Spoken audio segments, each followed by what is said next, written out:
ध्यान दो, this is the last lecture of this chapter, residential status. इधर ध्यान दो, इधर हूं मैं। उसकी आंखों में क्या देख रही हो आप?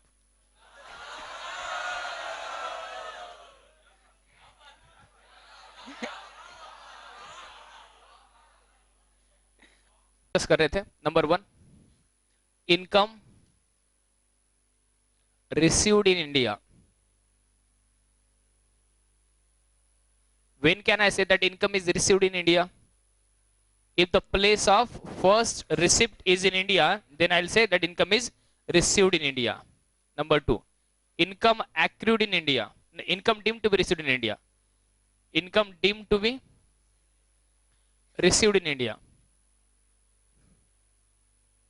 ये लोग बोल रहे certain receipts like provident fund contribution by employer, gratuity fund contribution, superannuation fund contribution, or any other employee welfare fund contribution made by the employer in your account may not be directly received by you today. मतलब वो amount आपके हाथ में physically नहीं मिला, but still ultimately it has got deposited into your account, you have got the ownership over it, and therefore they are saying even if it is not physically received by you, it is deemed to be received by you only.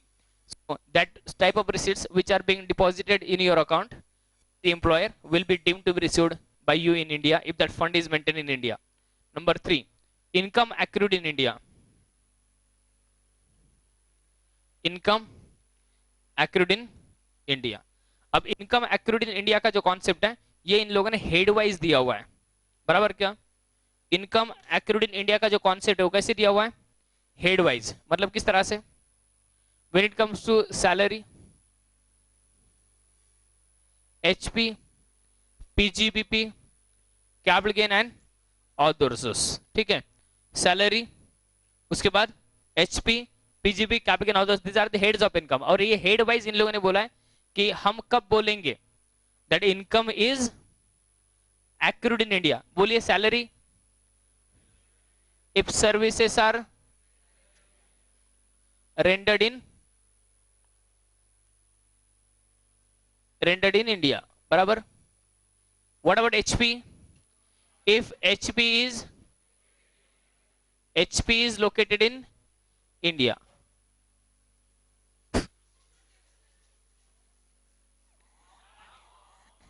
if HP is located in India, PGBP, if business connections are in, if business connections are in, what about capital gain? If capital asset is located in India at the time of, what about other sources? If source of income is in India, you can say। ये होता है income accrued in India, बराबर। बोलिए salary, if services are rendered in India, HP, if HP is located in India, PGBP, if business connections are in India, capital gain, if capital asset is in India at the time of sale, and other sources if source of income is in India। चलेगा? Income accrued in India हो गया, head wise देखा हम लोगों ने। अब एक concept है income deemed to be accrued in India। Income deemed to be accrued in India। चलिए नंबर 4, ये पॉइंट डिस्कस करना रह गया ना अपना। Income deemed to be accrued in India। Income deemed to be accrued in India मतलब जैसे received है उसका deemed to be received है, वैसे ही accrued है और उसका deemed to be accrued है। चलेगा? चलो लिख दो, income deemed to be accrued in India के बारे में बात करेंगे। Income deemed to be accrued in India, लिख दो नंबर 1। एग्जाम्पल से कुछ, anything received from government of India, anything received from government of India anything received from government of India is deemed to be accrued in India. Is deemed to be accrued in India. Anything received from government of India is deemed to be accrued in India. हो गया?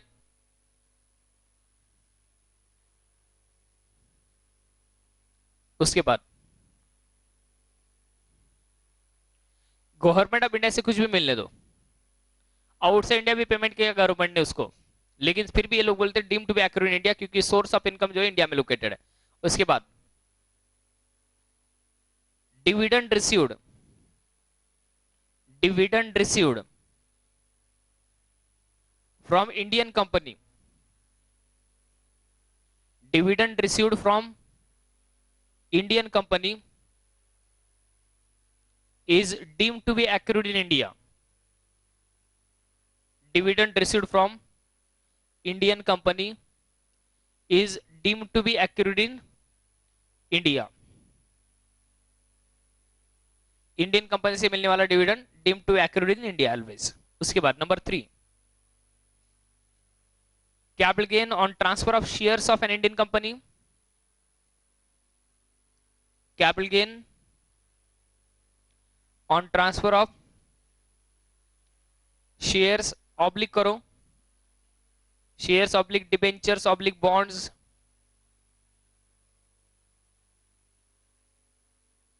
capital gain on transfer of shares oblique debentures oblique bonds of an Indian company, of an Indian company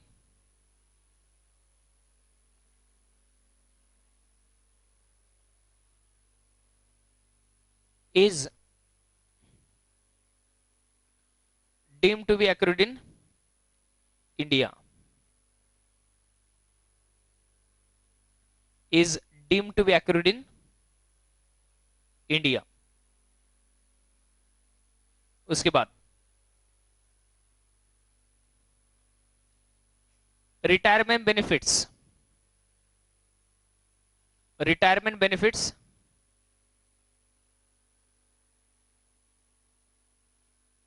like pension, gratuity, leave encashment, leave LEAV, leave encashment,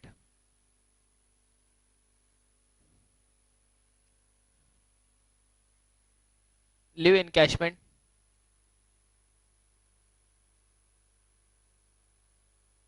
leave encashment, etc. is deemed to be accrued in India, is deemed to be accrued in India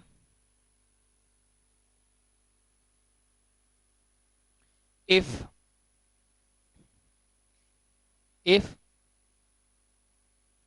the original period of service, if the original period of service was rendered in India. If the original period of service was rendered in India. मतलब very simple, ध्यान दीजिए, कोई foreigner है और वो foreigner ने late से 10 साल तक इंडिया में जॉब किया, रिटायर हो गया 10 साल के बाद, और 10 साल के बाद जॉब करने के बाद वो आउटसाइड इंडिया चला गया, अभी उधर सेटल हो गया, लेकिन उसका एम्प्लॉयर उसको पेंशन दे रहा है, उसका एम्प्लॉयर उसको पेंशन दे रहा है. पेंशन क्यों दे रहा है? Because he had rendered some services in India. तो ये पेंशन उसको आउटसाइड इंडिया मिल रहा है, ठीक है, मानते हैं, लेकिन फिर भी it is deemed to be accrued in India because it pertains to the period of service rendered in India. Service rendered की उसने इंडिया में उसके कनेक्शन में है. तो जो एक्चुअल सैलरी जब वो 10 साल इंडिया में काम कर रहा था, जब 10 साल वो इंडिया में काम कर रहा था, तब तो क्या उसकी सर्विसेज इंडिया में ही थी. 10 साल इंडिया में काम कर रहा था तो कोई टेंशन नहीं था, because he was actively rendering services in India, and at that time salary income is accrued at a place where services are rendered. तो 10 साल तक का सैलरी तो उसका इंडिया में ही आखिरी हो गया, because he was actively rendering services in India. वो कोई प्रॉब्लम नहीं है. लेकिन अभी क्या, जब वो सर्विस रेंडर नहीं कर रहा है फिर भी पैसे मिल रहे हैं, पैसे तो आउटसाइड इंडिया मिल रहे हैं, लेकिन क्यों मिल रहा है? Because services were rendered in India. तो ऐसे केस में उसका कनेक्शन वंस अगेन जो रिसीट्स उसको मिल रहा है उसका कनेक्शन क्यों है? क्योंकि original services were rendered in India and therefore those receipts which are now being received, even if there are no services being rendered now, but they are being received because you had rendered some services in India, therefore those receipts will also deemed to be accrued in India. ऐसे बोल रहे हैं, थोड़ा सा stretch कर रहे हैं provision को। और सबसे इंपॉर्टेंट, पुणे में कोई भी फैकल्टी नहीं पढ़ाएगा आप लोगों को ये कॉन्सेप्ट, लिख लो फटाफट। लास्ट वाला, पहले इज्जत से लिखो, बाद में एक्सप्लेन करता हूं सारी चीजें। लिख दो interest, interest comma royalty, interest comma royalty and fees for technical services and fees, ऐसे लिख दो interest comma royalty and fees, बस interest comma royalty and fees लिख दिया। Received bye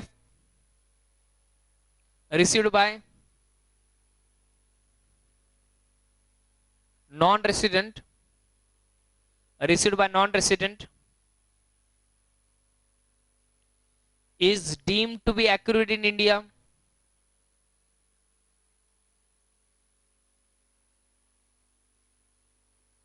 is deemed to be accrued in India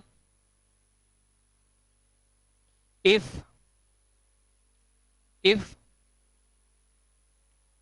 ढंग से लिखो अभी, borrowed amount, if borrowed amount comma patent and technical services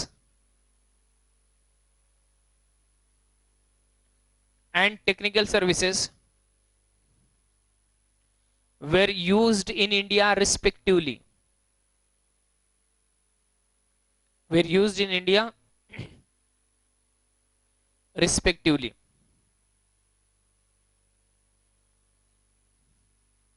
चलेगा? अब ध्यान दो,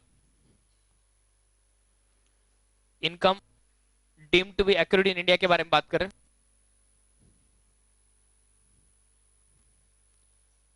देखो हुआ कुछ इस तरह से, हमने यहां पे इंडिया के लोगों को बोला कि मुझे लोन दो, क्या लोन, लेकिन इंडिया के लोगों ने मुझे लोन नहीं दिया।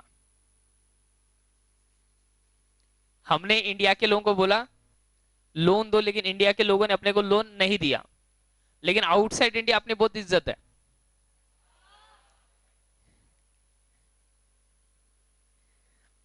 आउटसाइड इंडिया जो है वो अपनी बहुत इज्जत है। बड़ी बड़ी कंट्री जैसे नेपाल, भूटान, म्यांमार, मतलब उधर अपन आए ना एकदम डायरेक्ट,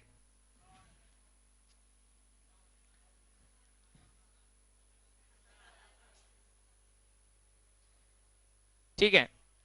बांग्लादेश, नाइजीरिया के बारे में मत सोचो, नाइजीरिया बहुत डेंजर कंट्री है। नाइजीरिया में मतलब वो लोग चलते चलते तुम लोग को उठा के लेके जाते, टेररिस्ट। 6 बजे के बाद, मतलब ऑलमोस्ट 6 बजे के बाद तुम लोग बाहर घूमना ही नहीं नाइजीरिया में। Nigeria is a danger country. वो अभी 2 दिन पहले मैं फेसबुक पे एक वीडियो देख रहा था, नाइजीरिया का था, किसी ने अटैक किया था। क्या था, नाइजीरिया के मिलिट्री के लोग कहीं एक जगह पे लड़े से ऐसे जंगल में बैठे थे,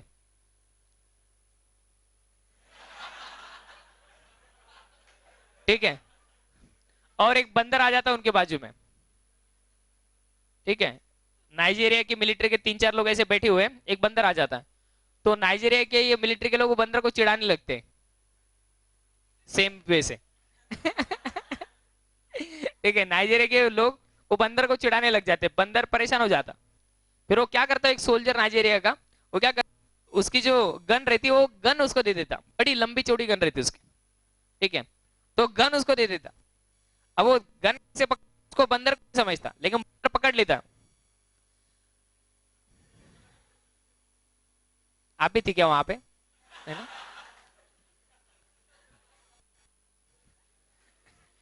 नहीं, याद आ गई इसलिए मेरे को तो बंदर आराम से गन पकड़ा हुआ है, लेकिन वो नाइजीरिया और एक जो सोल्जर है वो क्या करता है, उसको ऐसे करता है, ऐसे उसको एक्शन करके दिखाता है, ठीक है, लाइक, और बाकी के लोग हंसते रहते हैं। बंदर चालू हो जाता ना, सब भाग जाते। उसमें एक दो लोगों को शायद गोली लग जाती है, ठीक है, और उसके बाद बंदर जो है ना वो राइफल उठाता है और ऐसे लेके चलते रहता है, वो देखा है कर, ठीक है। तो Nigeria is a very danger country. CA CA institute के जो कैंपस इंटरव्यू होते थे हमारे, तब नाइजीरिया की बहुत सारी कंपनी रहते, पैकेज बहुत देते थे, मतलब 40 लाख 50 लाख का स्टार्टिंग पैकेज देते थे, एनुअल स्टार्टिंग पैकेज। लेकिन 40 लाख मिलने के लिए पूरे साल भर जीना पड़ेगा पहले। यस, तो पैकेज अच्छा देते थे, लेकिन बाकी अदरवाइज जो है वो हाल बहुत बेहाल है। प्रॉब्लम ऐसा है कि उधर अब तुम गए और जॉब ज्वाइन किया,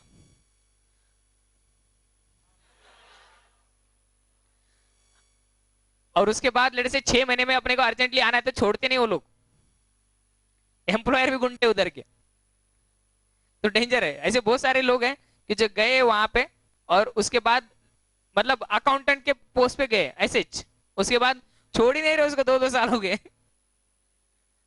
यस, तो नाइजीरिया अगर कभी जाने का मौका मिले तो जरूर जाके आना। यस, हाँ, अब ध्यान दो, अपन ने इंडिया में लोगों को बोला कि मेरे को पैसा दो, लोन दो, लेकिन इंडिया में अपनी कोई इज्जत थी नहीं, लेकिन आउटसाइड इंडिया अपनी बहुत इज्जत थी। अपन ने लोन मांगा तो उन्होंने डॉलर में दे दिया अपने को, डॉलर। यस, भर भर के और दे रहे थे, हमने नहीं बहुत क्या बोला, नहीं नहीं लेके जाओ बोल रहे थे, नहीं, लेकिन फिर भी मैंने अपने कंट्रोल किया और उसके बाद कुछ अमाउंट। अब देखो इतना सारा लोन जो है हमने आउटसाइड इंडिया से लाया, लेकिन फोकट में नहीं दे दिए लोग लोन, उसके ऊपर क्या देना पड़ता है, इंटरेस्ट, ठीक है। तो हमने लाया लोन, मतलब बोरोड अमाउंट, और वो बोरोड अमाउंट के ऊपर मैंने क्या पे किया, इंटरेस्ट। कनेक्शन समझिए। उसके बाद लेट से मुझे पेन मैन्युफैक्चर करना है, और ये पेन का जो डिजाइन है वो किसी फॉरेन कंपनी ने इसका पेटेंट लेके रखा है, किसी फॉरेन कंपनी ने ये पेन का पेटेंट लेके रखा है, और मुझे एग्जैक्टली सेम डायमेंशन का एग्जैक्टली सेम पेन बनाना है। अगर मैं डायरेक्टली बनाऊं तो वो मुझे इंटेलेक्चुअल प्रॉपर्टी लॉस के अंदर लेट से खींच लेंगे, और मेरे को बहुत सारा पेनल्टीज लग जाएगी अगर मैं उनका डिजाइन लेट से अगर कॉपी मारूं तो। इसीलिए सैमसंग और एप्पल का पता है ना, यस, तो सैमसंग को थाउजेंड्स ऑफ मतलब लैक्स ऑफ डॉलर्स का पेनल्टी पे करना पड़ा है, ठीक है। तो हुआ कुछ इस तरह से, अब मुझे ये पेन का डिजाइन जो है वो किसी फॉरेन कंपनी के पास है, मुझे पेन तो सेम बनाना है, तो मैंने कंपनी को बोला, हे कंपनी मुझे तेरा डिजाइन यूज करने के लिए दे। कंपनी ने बोला ठीक है, यस, कंपनी ने बोला ठीक है डिजाइन यूज करने के लिए देती हूं, लेकिन फोकट में नहीं, क्या देना पड़ेगा, रॉयल्टी। तो कंपनी ने पेटेंट दिया मुझे, कंपनी ने क्या दिया, पेटेंट, यस, और ये पेटेंट मैं कहां पे यूज करने वाला हूं, इंडिया में, और ये पेटेंट के ऊपर मैं क्या देने वाला हूं, रॉयल्टी।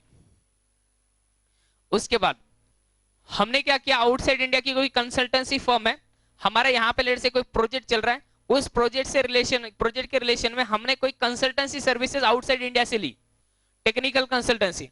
तो हमने सामने वाले पार्टी से, आउटसाइड इंडिया वाले पार्टी से लिए टेक्निकल सर्विसेज, और टेक्निकल सर्विसेज कोई फोकट में नहीं देगा, हमने उसके लिए क्या दी, फीस दी। अब दो, हमने लाया अमाउंट बाहर से, you can say borrowed amount, और बोरोड अमाउंट के ऊपर हमने क्या दिया, इंटरेस्ट। पेटेंट के ऊपर क्या दिया, फीस नहीं, क्या, रॉयल्टी। टेक्निकल सर्विसेज के ऊपर फीस, चलेगा। सो ध्यान दो, interest on borrowed amount, royalty on technical, royalty on patents, and fees on technical services. हमने ये सारा बोरोड अमाउंट, पेटेंट और टेक्निकल सर्विसेज, ये हम लोगों ने जो लाया है ना, ये हमने यूज्ड इन इंडिया है। बोरोड अमाउंट लाया, इंडिया में यूज किया, पेटेंट लाया, इंडिया में यूज किया, टेक्निकल सर्विसेज इंडिया में यूज की। इन लोगों ने बोला अगर आप ये फॉरेनर को पे कर रहे हो, मतलब नॉन रेसिडेंट को पे कर रहे हो, लेट से, रिसिपेंट कौन है, रिसिपेंट कौन है, नॉन रेसिडेंट है, रिसिपेंट नॉन रेसिडेंट है। तो इन लोगों ने बोला अगर आपने इंटरेस्ट पे कर दिया, अगर आपने रॉयल्टी पे कर दी, अगर आपने फीस पे कर दिया किसको, उस नॉन रेसिडेंट को, तो उस नॉन रेसिडेंट के हाथ में वो जो अमाउंट उसको मिल रहा है, वो नॉन रेसिडेंट के हाथ में ये अमाउंट जो उसको मिले हैं, those amount will be deemed to be accrued in India if those amounts will be deemed to be accrued in India if borrowed amount, patents and technical services were used in India. अगर आपने borrowed amount लेके आए और India में use किया, तो इस used amount पर आप उसको इंटरेस्ट दे रहे हो। पेटेंट इंडिया में यूज किया, इसके ऊपर आप उसको क्या पे कर रहे हो, रॉयल्टी। आप टेक्निकल सर्विसेज ला रहे हो, उसके लिए क्या पे कर रहे हो, फीस। तो as this things are used in India, तो इन लोगों ने बोला ये रिसिप्ट जो फॉरेनर को मिल रही है वो फॉरेनर के हाथ में deemed to be accrued in India. Try to understand, income foreigner का है, इनकम किसका है, नॉन रेसिडेंट का इनकम है। नॉन रेसिडेंट के हाथ में ये amounts deemed to be accrued in India बोले जाए, हालांकि उसको मिल रहा है आउटसाइड इंडिया, हम उसको पे करके आ रहे, किधर भी पे करने दो, लेकिन इन लोगों ने बोला as borrowed amount was used in India, as patent was used in India, as technical services were used in India, these receipts in your hand will be deemed to be accrued in India even if you are a non-resident. Income उसका है, इसका non resident का, ये समझो।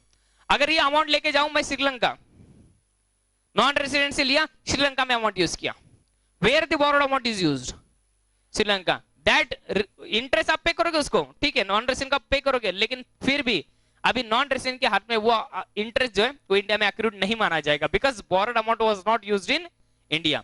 Services, patent और ये borrowed amount ये India में यूज करें ना, तो उसके ऊपर के रिसीट्स नॉन रेसिडेंट के हाथ में deem to be accrued India माने जाते हैं। अब पढ़ो क्या लिखा मैंने, अब पढ़ो क्या लिखा था।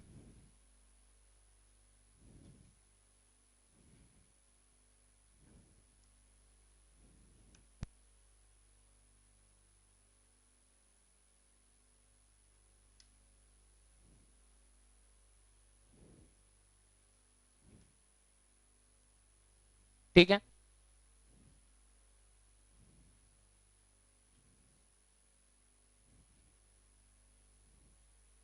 चलेगा, डायग्राम ड्रॉ करना तो कर सकते हो आप।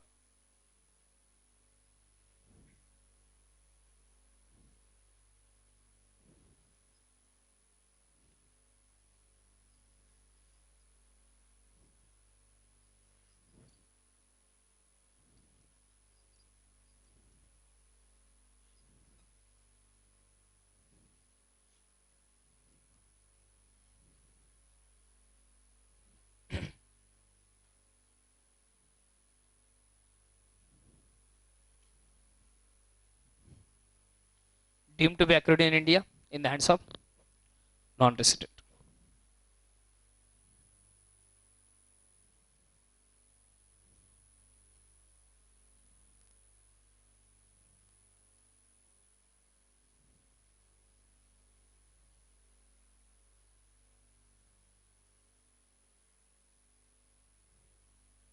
और चलिए फटाफट,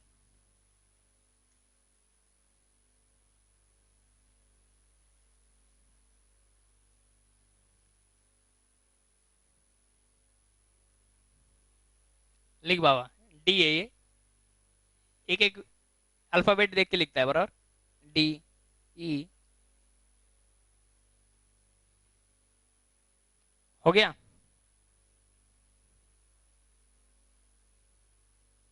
चलो अब देखो, हमने तो ये चार चीजें सीख ली, इनकम रिसीव्ड इन इंडिया, उसके बाद income deemed to be received in India, उसके बाद income accrued in India, income deemed to be accrued in India, चारों चीजें हो गई। लेकिन इसको पढ़ के क्या करने का,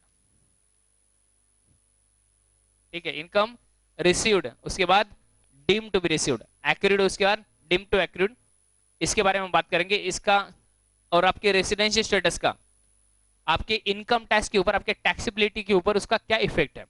अब ध्यान दो, अच्छी तरह से समझने की कोशिश करो मैं क्या बोल रहा हूं। देखो, रिसिप्ट और एक्रूअल ये दो अलग अलग चीजें हैं, कुछ भी हो सकता है, रिसीव्ड इन इंडिया हो सकता है, एक्रूड आउटसाइड इंडिया हो सकता है, accrued outside received in India ऐसे भी हो सकता है, एक्रूड रिसीव्ड इन इंडिया ऐसे भी हो सकता है, accrued outside India received outside India ऐसे भी हो सकता है। जैसे एग्जांपल देता हूं कुछ house property is located in Japan, yes, बोलिए। Where income from HP is accrued, outside India, उसका रेंट भी उधर ही मिला, किधर, जापान में, मतलब received outside India. House property इधर इंडिया में, यस, लेकिन पेमेंट उसको आउटसाइड मिला। एक्रूड किधर है, इंडिया में, हमने उधर जाके डिपॉजिट किया, उसको दे दिया। रिसीव्ड किधर है, आउटसाइड इंडिया, चलेगा। पुणे में हाउस प्रॉपर्टी है और मुंबई में रेंट दिया, accrued as well as received in India. Capital asset outside India थी, लेकिन सेल कंसिडरेशन इंडिया में मिला। एक्रूड कहां पे, आउटसाइड इंडिया, लेकिन रिसीव्ड कहां पे, इंडिया में। एम्प्लॉयर आउटसाइड इंडिया था, सर्विसेज इंडिया में मिल रही थी, सैलरी आउटसाइड इंडिया पे की गई।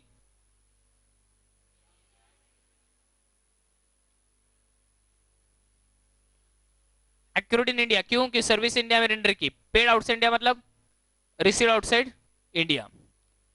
एक फॉरेनर 4 महीने के लिए इंडिया आता है, 4 महीने के लिए इंडिया में जॉब करता है, 8 महीने आउटसाइड इंडिया काम करता है। 4 months salary will be accrued in India because for 4 months he had rendered the services in India, और 8 months services are rendered outside India, therefore salary is accrued outside India। अपना house property outside India, उसको हमने बेच दिया, क्या आएगा, capital gain.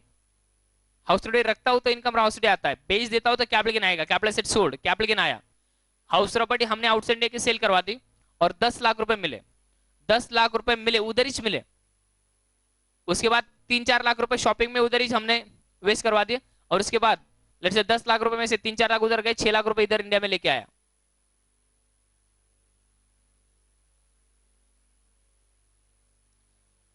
Both are outside India. बाद में उस पैसे का क्या हो, किधर लेके आओ, किधर उड़ाओ, कुछ फर्क नहीं पड़ता।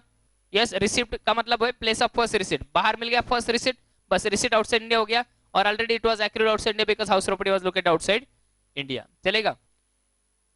कोई इंडियन कोई लेट से फॉरेनर है और इंडिया में आता है, सर्विसेज रेंडर करता है, सैलरी कमाता है, हर महीने का सैलरी उसको यहाँ पे इंडिया में मिलता है, इकट्ठा करता है और उसके बैग भर के लेके आउटसाइड इंडिया चला जाता है। एक्रूड इन इंडिया और received in India, because remittance और रिसीव में फर्क होता है। Remittance does not make that income to be received one second at other place, बराबर। चलिए अब इन सारी चीजों का कॉम्बिनेशन करेंगे हम, इनकम रिसीव्ड, उसके बाद deem to be received, income accrued और डीम टू बी एक्रूड, इन सारी चीजों का कॉम्बिनेशन करेंगे और देखेंगे कि किस तरह से मेरा इनकम जो है ROR, RNOR और NR के हाथ में टैक्सेबल होता है। Give reading. Taxability of income, taxability of income according to residential status,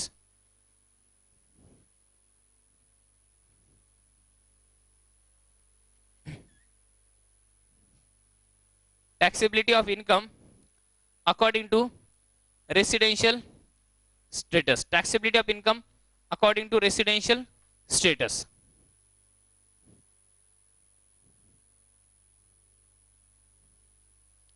taxability of income according to residential status। अब ध्यान दो, लिख दो पर्टिकुलर्स,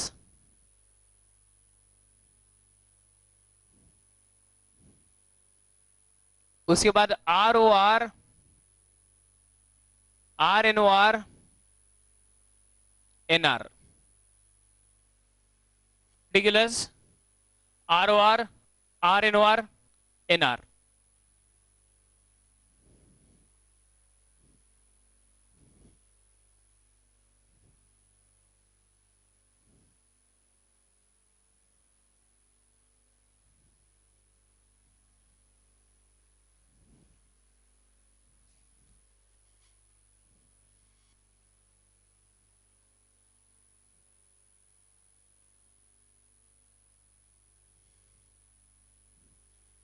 पर्टिकुलर्स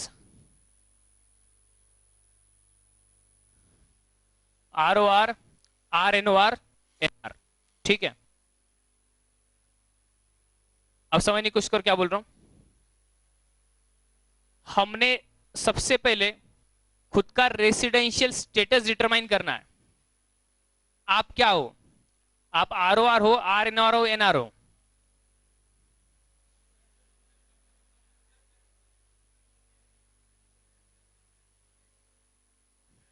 तो ROR है, सालों साल तक ROR ही रहेगा। हाँ अब ध्यान दो, हमें खुद का रेसिडेंशियल स्टेटस सबसे पहले डिटरमाइन करने का है। और एक बार आपने रेसिडेंशियल स्टेटस डिटरमाइन कर लिया, उसके बाद देखने का अगर इनकम एक्यूरेट इन इंडिया है तो आपके हाथ में क्या टैक्सेबिलिटी है, deem to be accurate in India है तो क्या टैक्सेबिलिटी है, इनकम रिसीव्ड इन इंडिया है तो क्या होगा, income deem to be received in India है तो क्या होगा। इन चारों चीजों का इफेक्ट जो है हमारे रेसिडेंशियल स्टेटस के ऊपर क्या होगा। ऐसे लोग जिनका रेसिडेंशियल स्टेटस सिर्फ आर और एनआर होता है, उनके लिए बीच वाला कॉलम जो है ना वो छोड़ दो, या R O R is equal to R और एनआर। जो आर एन आर नहीं होता उनको बीच वाला कॉलम छोड़ देने का कोई प्रॉब्लम नहीं है, ठीक है। तो उनका रेसिडेंशियल डिस्कस, टैक्सेबिलिटी डिस्कस करना उल्टा और इजी है। अब ध्यान दो, पहले चार चीजें अच्छी तरह से वापस एक बार आपके दिमाग में बिठा लो। Income received in India, income deemed to be received in India, income accrued in India, income deemed to be accrued in India. बस अब ध्यान दो, इन चार चीजों में से कौन सी, received, deemed to be received, accrued, deemed to be accrued, इन चार चीजों में से अगर एक भी चीज इंडिया में हो गई, इन चार चीजों में से इंडिया में हो जाती है, चारों में से कितनी, अगर एक, तो irrespective of your residential status, whether you are ROR और आरएनआर और एनआर, आपके हाथ में वो इनकम टैक्सेबल होगा।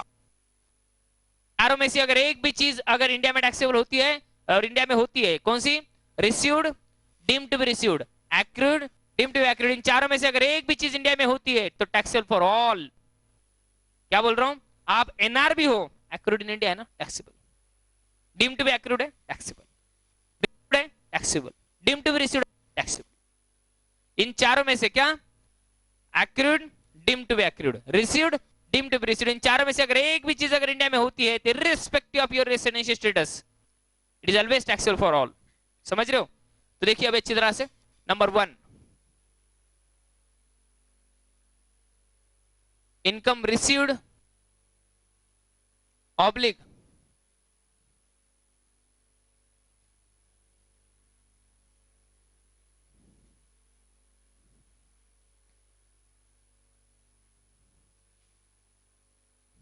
Income received oblique deem to be received in India, received नहीं तो डीम रिसीव्ड, दोनों में से कुछ भी हो, टैक्सेबल फॉर ऑल।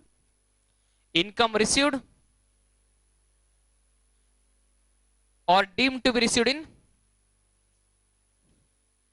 इंडिया, चलेगा। Number 6,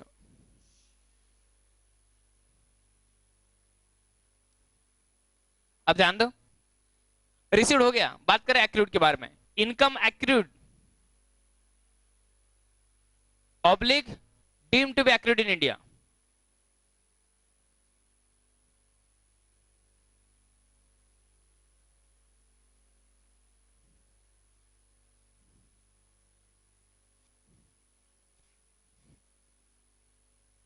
income accrued oblique deemed to be accrued in India, बस चार में से एक भी चीज अगर इंडिया में हो गई ना तो taxable for all.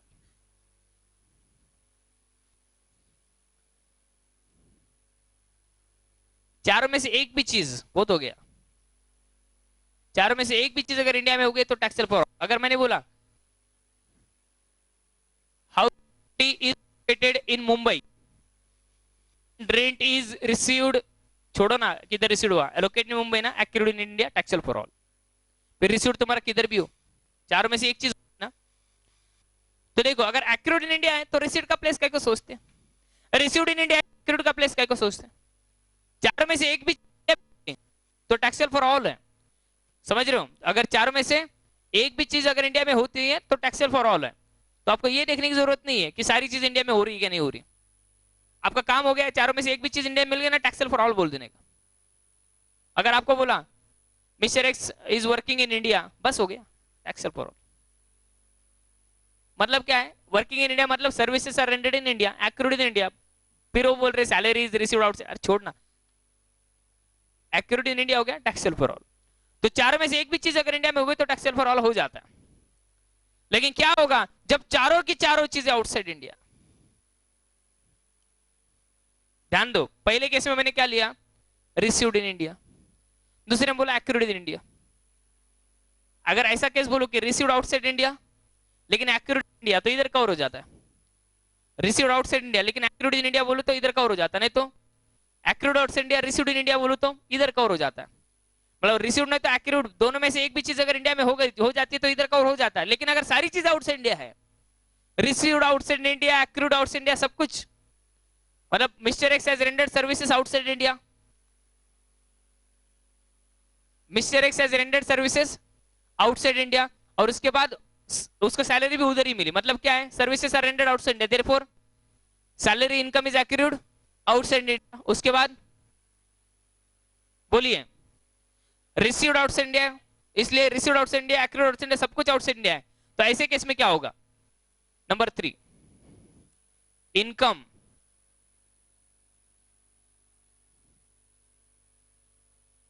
accrued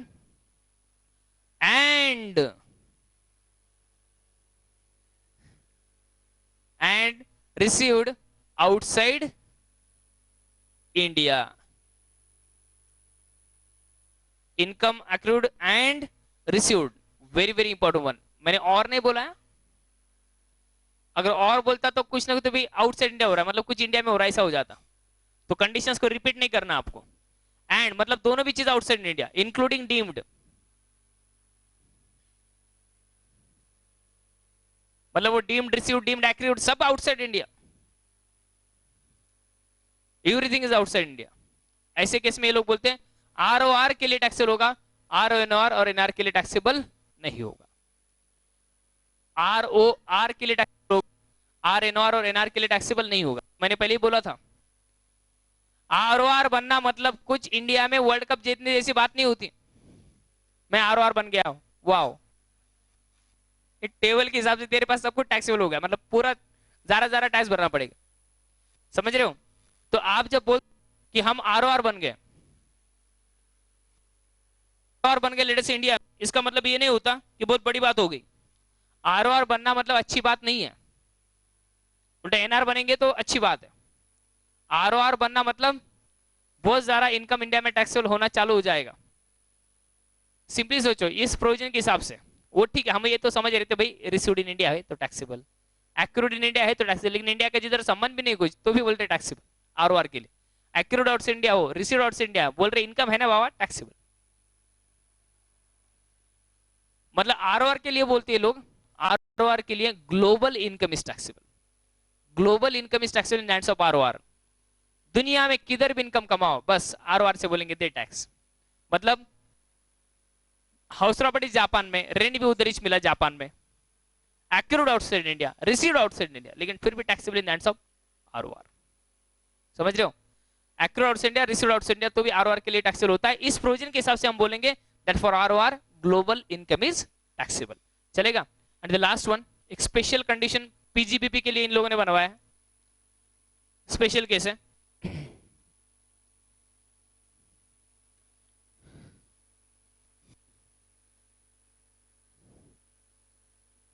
special कैसे देखिए, profits and gains from business of profession accrued and received outside India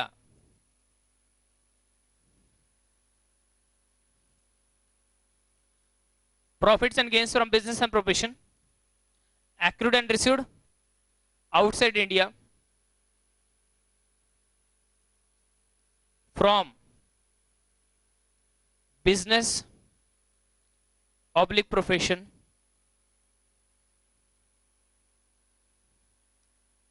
set up oblique controlled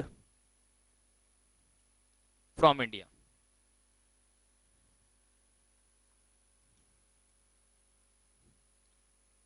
Business oblique profession set up oblique controlled from India.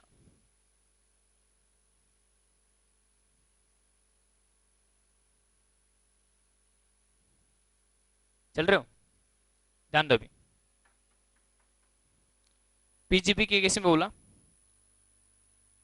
अगर आपका PGBP income है received भी किधर है, outside India, accurate भी उधर ही है।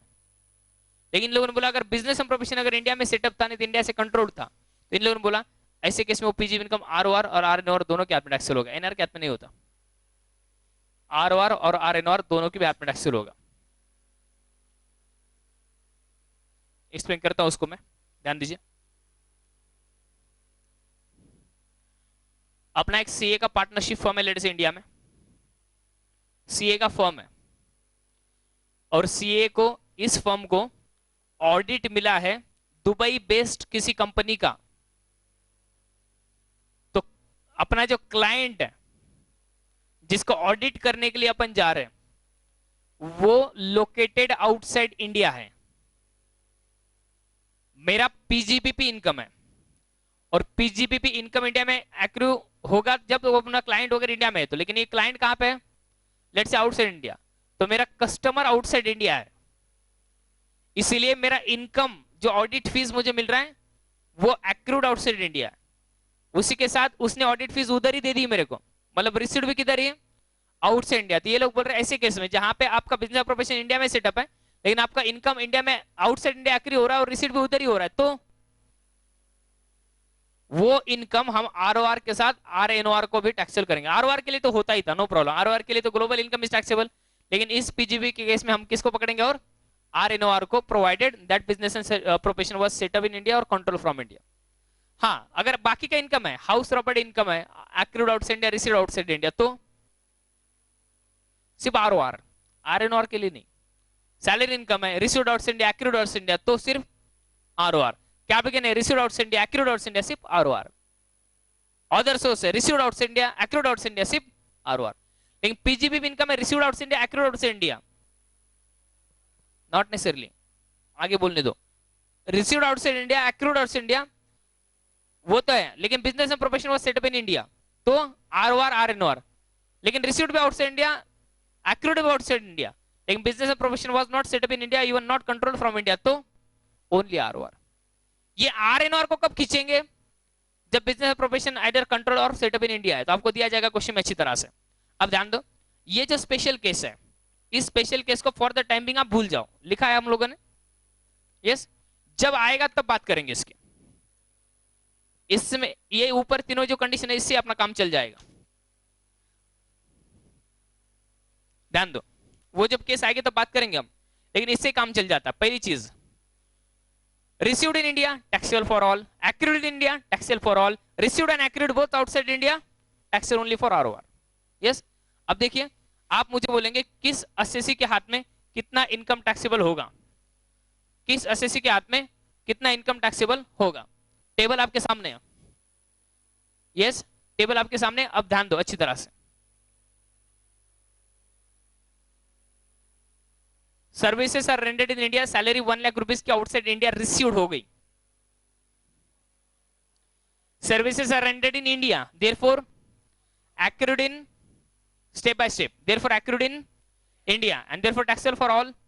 तो अपने को चारों में से एक भी चीज इंडिया में होगी तो रिसीव्ड किधर हो देखने की जरूरत है नहीं, चलेगा, आरओआर आरएनआर एनआर सबको लिए टैक्सेबल हो जाएगी। उसके बाद let's say house property outside India है, अब अच्छी तरह से 1 लाख रुपीस का इनकम फ्रॉम हाउस प्रॉपर्टी है and house property is located outside India, और वर्डिंग ऐसा दिया है, house property is located outside India, income from house property is rupees 1 lakh, 50% is received outside India and 50% is received in India.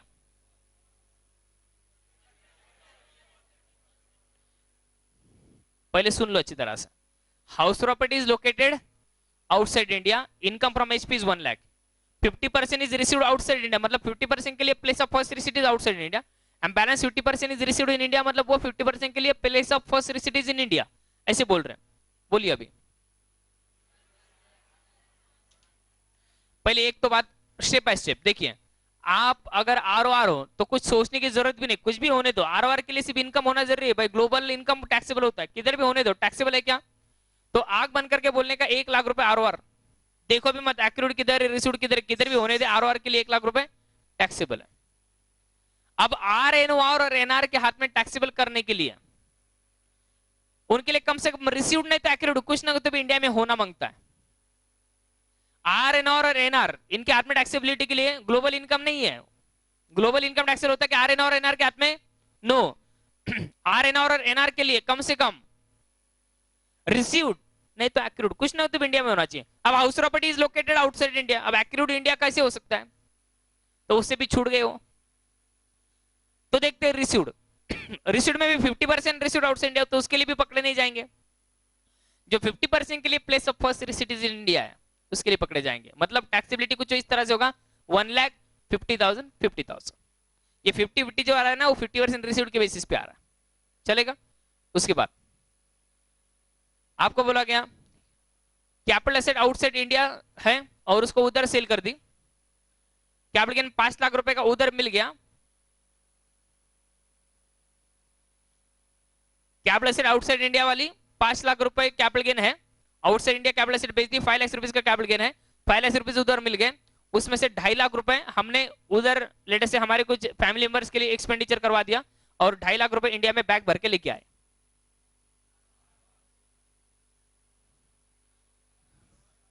बाकी का irrelevant information में मैंने जो दिया था वो कुछ काम का नहीं है। एक बार रिसिप्ट होने के बाद उसका क्या कर रहे हो कुछ काम का है क्या?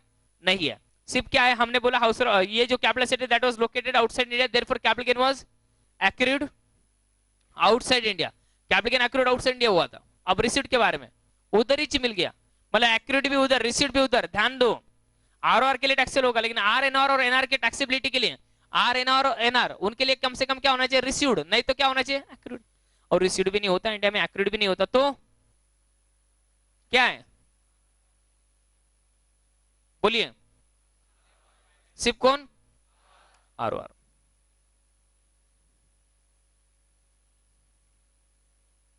आर ओ आर के लिए 5 लाख, ठीक है 10 तेरे हिसाब से 10। तेरा कैपिटल कितना 10 आया क्या?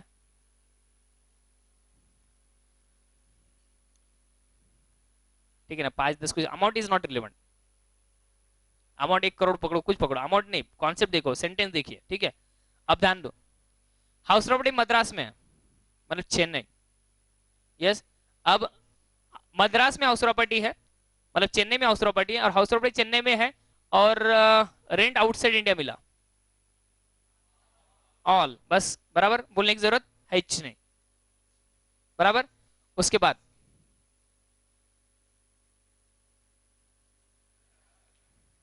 50% सर्विसेज मैंने इंडिया में रेंडर किया, 50% आउटसाइड इंडिया रेंडर किया, रुको, और 100% सैलरी आउटसाइड इंडिया मिल गया।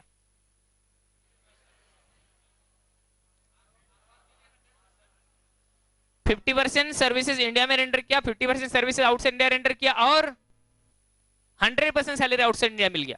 आर ओ आर के लिए तो 100%। अब देखो आर एन और एनआर के लिए कम से कम रिसीव्ड नहीं तो एक्रूड कुछ तो इंडिया में होना चाहिए। अब रिसीव्ड तो आउटसाइड इंडिया, उसमें भी नहीं पकड़े। अब एक्रूड में देखते हैं कुछ है क्या? 50% इंडिया में इसलिए 50% एक्रूड इंडिया, इसलिए 50-50, मतलब 100-50-50, यस, इस हिसाब से चलेंगे। उसके बाद पीजीबी भी इनकम है, एक्रूड आउटसाइड इंडिया है, रिसीव्ड भी उधर ही, लेकिन बिजनेस अपना पूना में था। बोलिए। R O R N O R dash, बराबर, R O R N O R, चलेगा। बस हो गया, एक्सपर्ट हो गए तुम लोग। अब ध्यान दो, आपके सिलेबस के बाहर डिस्कस कर रहा हूं। हाँ सर, ये हमको बहुत अच्छा लगता है सर, यस, कोई स्टोरी वगैरह नहीं है, ठीक है। ध्यान दो, हमारे यहां से मैंने जैसे बोला था कि डबल टैक्सेशन अवॉइडेंस एग्रीमेंट्स हैं। तो आप जब अगर ऐसा सोचो कि सर फिर ये इनकम अगर ठीक है कि अगर कोई आर ओ आर है और उसको हमने ग्लोबल इनकम टैक्सेबल करवा दिया, मतलब जो इनकम उसका आउटसाइड इंडिया में एक्रूड है उसको भी इधर इंडिया में टैक्सेबल करवा दिया, तो इंडिया में टैक्स भरेगा। और उस कंट्री वाले थोड़े छोड़ने वाले उसको, क्योंकि उस कंट्री में भी उसने इनकम कमाया है। ऐसे केस में क्या होता है? डबल टैक्सेशन अवॉइडेंस एग्रीमेंट्स है। डबल टैक्सेशन अवॉइडेंस एग्रीमेंट में क्या होता है? सिंपल, अगर इंडिया में वो इनकम इंक्लूड हो गया उसका, और इंडिया में लेटे से उसने उस इनकम के ऊपर लेटे से एक 50,000 रुपीज का टैक्स भर दिया, तो वो अमाउंट जितना टैक्स उसने इंडिया में भरा वो अमाउंट उसको वहां पे क्रेडिट मिल जाता है। इन द सेंस लेट से उसका वहां पे अगर टैक्सेबिलिटी 70,000 का आता है तो उसने ऐसे बोला जाएगा 50,000 इंडिया में पे किया, 20,000 का ही उसको टैक्स भरना पड़ता है। ये डबल टैक्सेशन अवॉइडेंस एग्रीमेंट जो है उसके हिसाब से अगर कभी ऐसा होता है कि सेम इनकम के ऊपर दोनों भी कंट्रीज टैक्स लगाती है, डबल टैक्स अवॉइडेंस एग्रीमेंट होने के बावजूद भी अगर लग जाता है तो भी डबल टैक्स अवॉइडेंस एग्रीमेंट में ही प्रोविजन होता है कि आपने जहां पे दूसरी कंट्री में अगर आपने उस इनकम के ऊपर ऑलरेडी टैक्स पे किया होगा तो उस इनकम टैक्स को हम आपकी इस कंट्री की टैक्स लायबिलिटी से माइनस कर देंगे, मतलब उतना इनकम टैक्स आपको इंडिया में भरना नहीं पड़ेगा और नहीं तो आउट से इंडिया नहीं भरना पड़ेगा। But that is ultimately double taxation avoidance. ये सारी जो चीजें that is basically in the CA final syllabus. At present आपको वो सारी चीजें पढ़ने की जरूरत नहीं, आप लोगों को सिर्फ पढ़ना है कि आरओआर, आरएनआर, एनआर इसके हाथ में कौन सा इनकम टैक्स होता है। और ये टेबल के ऊपर 2-3 बार क्वेश्चन पूछे चुके हैं, मतलब ये लोग ऑलरेडी 8-8, 9-9 मार्क के लिए क्वेश्चन पूछते हैं। 8-8 मार्क के लिए अगर क्वेश्चन पूछे तो अपना कोई भी स्टूडेंट उस पर्टिकुलर क्वेश्चन को मैक्सिमम 5 मिनट में सॉल्व कर सकता है, maximum 5 minutes and with absolutely 100% let's say correct answer, मतलब उसमें कोई 1% का भी अगर चांस नहीं कोई इसमें कोई मिस्टेक हो आपकी। 8 मार्क का क्वेश्चन अगर आया तो आपकी तकदीर खुल सकती है। रेसिडेंशियल स्टेटस के ऊपर एक तो क्वेश्चन आता नहीं जल्दी, लेकिन आया तो अच्छी बात है, ठीक है, और आया तो कैलकुलेट रेसिडेंशियल स्टेटस नहीं आएगा, ठीक है। 6-1, 6-6 टाइम पास मत करो, इसके ऊपर आएगा। This is what is conceptual one. ये सारा जो चीजें सीखे हम लोगों ने, इसका अल्टीमेट एंड रिजल्ट ये है। ये टेबल अपने को पढ़ना था आरओआर, आरएनआर, एनआर के लिए। इसके लिए पहले डायरेक्ट बोला होता, अगर आरओआर, ये टेबल डायरेक्टली सिखा होता तुम बोलते आरओआर क्या है, यस, इसलिए वहां से स्टार्ट किया है, चलेगा। हाँ चलो आओ, क्वेश्चन नंबर निकालो ना, शीट्स तो होंगी ना आपके पास।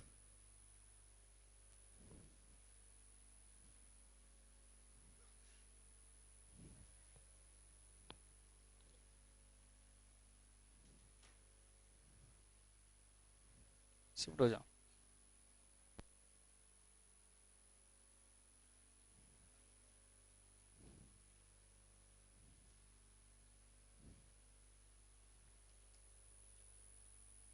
Question number 1 to 8 all are over.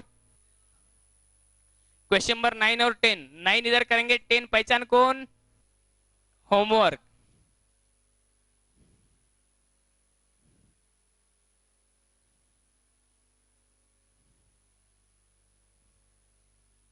जाना पीछे सेटल हो जाए, नहीं काम करो, एक सीट देना आगे, नहीं है घर पे रखी ना आपने, आप 4 दिन से तो क्लास में हो, मैंने भी किसी दूसरे के लिए। एसी क्या, ओ माय गॉड, मुझे लगा आप सीट पूछ रही हो, ठीक है, डोंट वरी, क्लास छूटने के बाद बंद करता हूँ इसे, डोंट वरी। आइए क्वेश्चन नंबर 9। मैडम एक काम करो, क्वेश्चन नंबर 9 पे आओ। इधर क्लास में स्टूडेंट्स को एक ही क्वेरी होती है, सर फैन चालू करो, एसी बंद करो, एसी चालू करो, फैन बंद करो, बस। बाकी क्वेश्चन के बारे में कुछ पूछा, कुछ क्वेरी है क्या, कुछ नहीं, चलेगा। Come on, question number 9, question number 9, question number 9, सब लोग गांव वालों क्वेश्चन पढ़ो। X foreign national, nationality is not important, मतलब citizenship is not important, furnish the following particulars of his income relevant for the previous year 2014 2015। हो गया। Determine gross, last line डब्बे के नीचे, determine gross total income of x for the previous year 2014 2015 if he is non-resident, resident but not ordinary resident, and resident and ordinary resident। चलो फटाफट लिख दो। Calculation of, separate page लो, एक कंजूस लोगों separate page low. Calculation of gross total income, gross total income of mister x. अरे आराम से,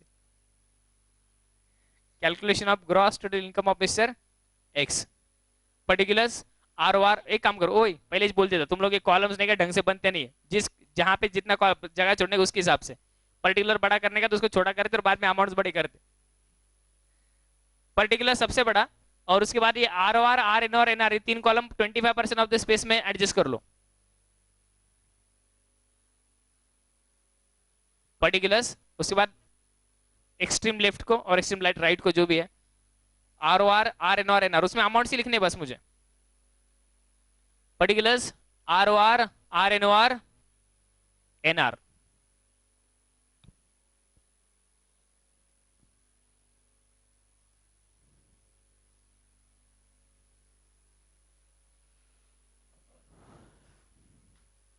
particulars R O R N O R N R, चलेगा? कॉलम बना लिए। लास्ट बेंच, क्या देख रहा है? आवाज कहां से आ रही है?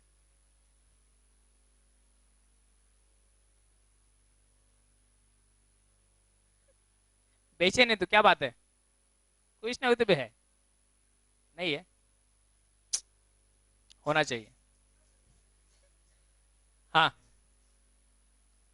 चलो क्वेश्चन नंबर 9 काफी इंपॉर्टेंट क्वेश्चन है।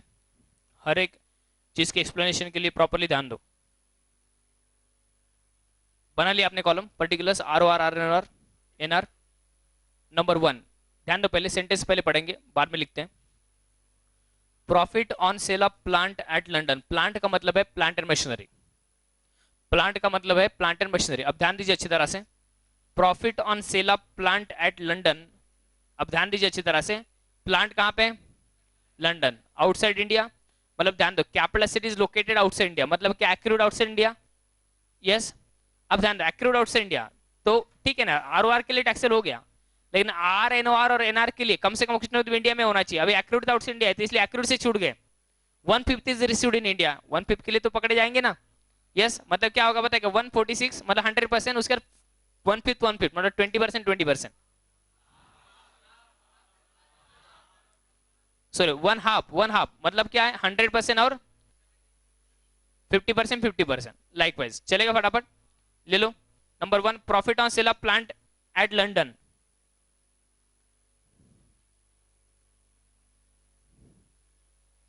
लंदन किधर आता है? सोलापुर में नहीं आता ना? कुछ लोग थे इधर सोलापुर वाले। तुम इस लोग सोलापुर वाले हैं क्या? बराबर है फिर। कितने लोग हैं सोलापुर से इधर? औरंगाबाद वाले कितने लोग इधर? तुम लोग औरंगाबाद से हो? तू भी औरंगाबाद से है क्या? फिर मैं नहीं औरंगाबाद से।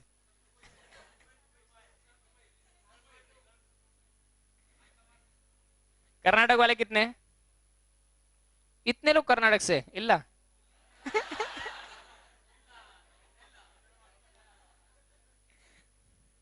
ठीक है, अच्छी बात है। पुणे वाले कितने हैं? ओए, माइनॉरिटी में ये लोग तो।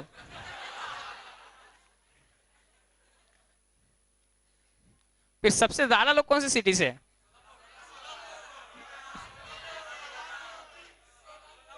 एमपी से कितने लोग हैं? ओ माय गॉड, एमपी से भी अच्छे हैं। नासिक? नासिक से कोई नहीं? आप अकेले हो? ठीक है बाबा, इज्जत बचा ली तूने नासिक की। नगर, नगर, जालना? जालना से है? लातूर?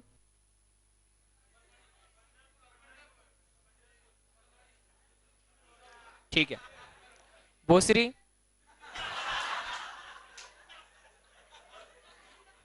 लवासा? हाथ ऊपर करना। हाँ, ठीक है, जो भी है, कहीं से भी हो, ठीक है, हम सब लोग हैं हिंदुस्तानी, राइट? हाँ, ठीक है। वो देगा, बुलाओ मत मेरे को। Profit on sale of plant at London. आप कहां से मैडम? मोदी जी?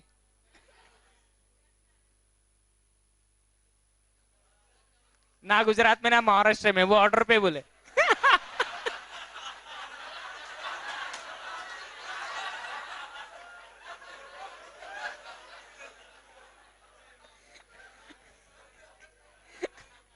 हाँ,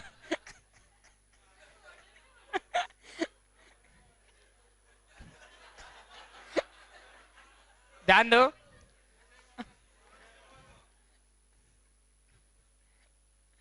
profit on sale of plant at London, ध्यान दो, profit on sale of plant at London. अब देखो, लिख दो फटाफट, profit on sale of plant at London 1/5 is received in India, मतलब 1/5 यार, 1/2, हाँ क्या हो रहा है?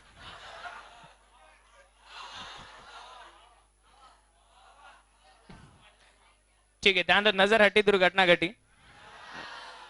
146 और उसके बाद 73 बराबर 146 73 रेडी।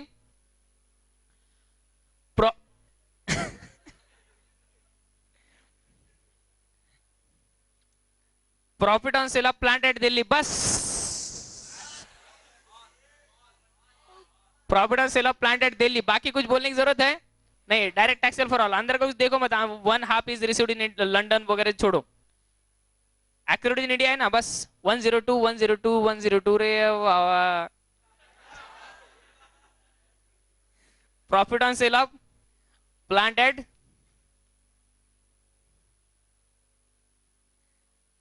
दिल्ली 102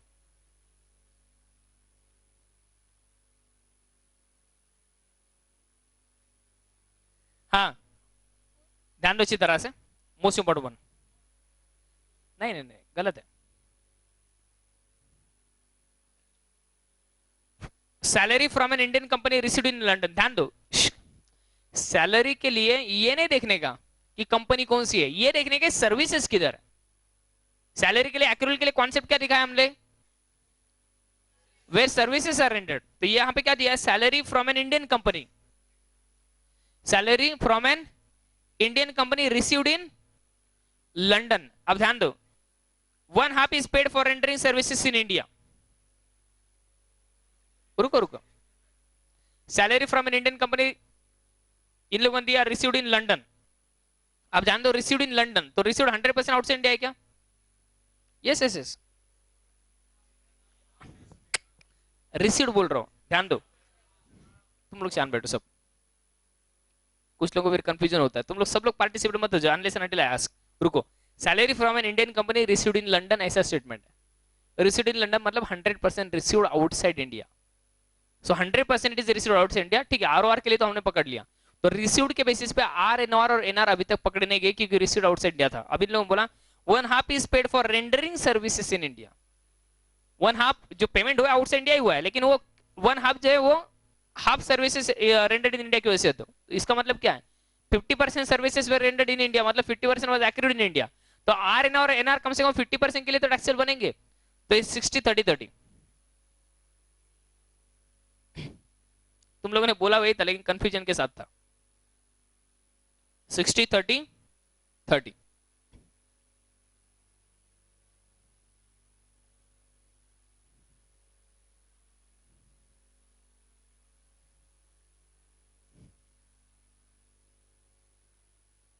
और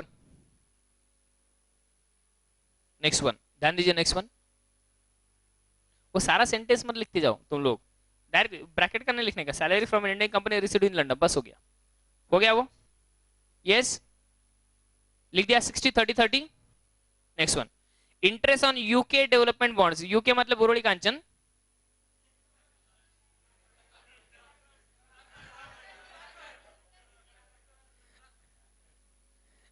यस यूनाइटेड किंगडम। अब ध्यान दो, interest on UK development bonds, अच्छी तरह से ध्यान दो, अब UK development bonds UK government ने इशू किए हुए,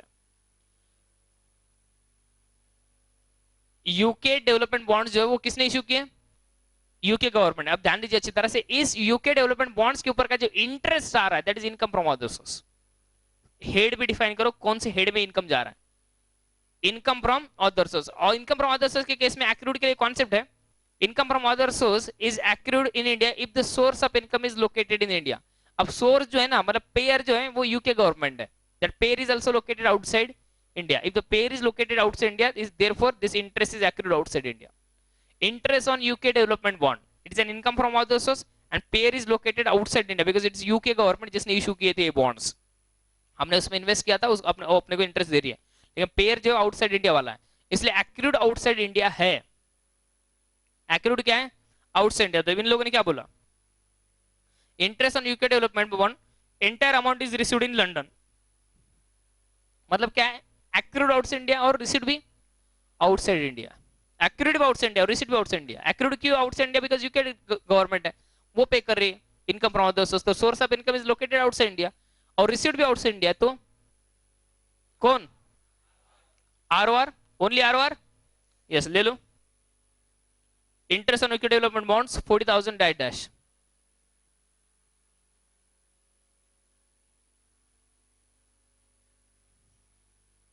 Interest on UK development bonds 40,000 dash dash.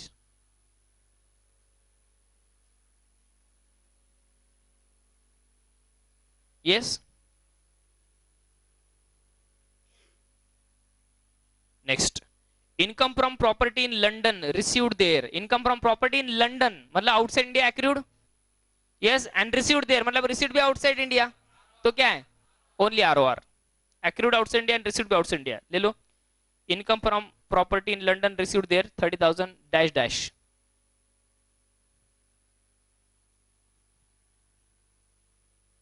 $30,000 उसके बाद dash dash.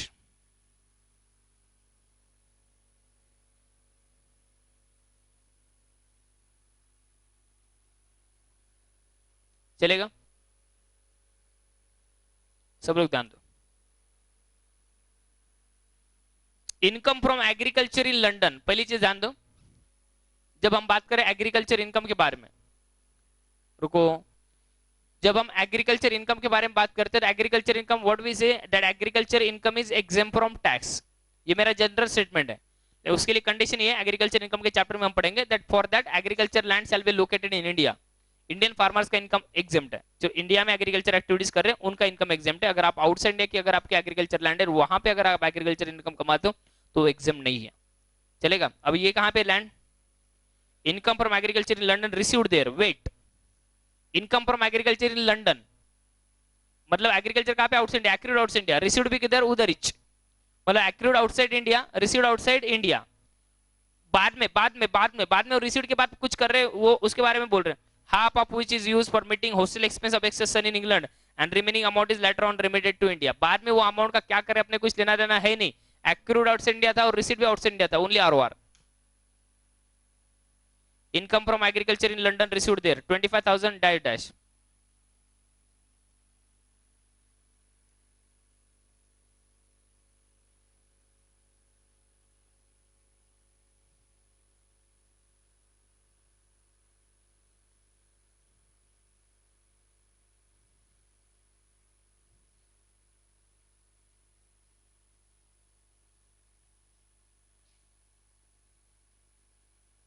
और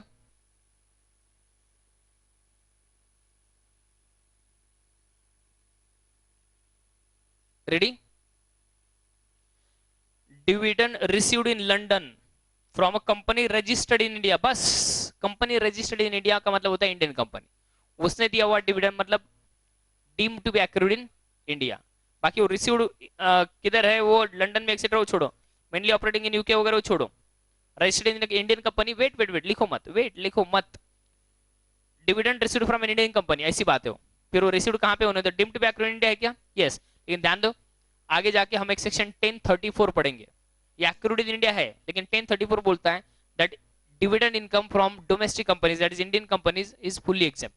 आपको मिलने वाला डोमेस्टिक कंपनी से वाला डिविडेंड जो 1034 सेक्शन में फुल्ली एग्जेम्प्ट है. इसलिए अभी लिखेंगे जरूर dividend received in London from Indian company, और ब्रैकेट में लिख दे exempt under section 1034 dash dash dash. सबके लिए डैश करो. एग्जेम्प्ट है, एक्रूड इन इंडिया हो रहा है, मान रहे क्या? Deemed to be accrued in India है, लेकिन एक्रूड के बावजूद बाद में एग्जेम्प्ट किया हुआ है. चलेगा? लिख दो, dividend received in London from a company registered in India. Dividend received in London from a company registered in India bracket में लिख दो एग्जेम्प्ट अंडर सेक्शन 10 और 10 के बाद ब्रैकेट में 34, एग्जेम्प्ट अंडर सेक्शन 10 और ब्रैकेट में बाद में 34, चलेगा?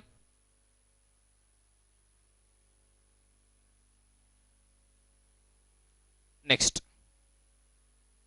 Profit from a business in Delhi, बस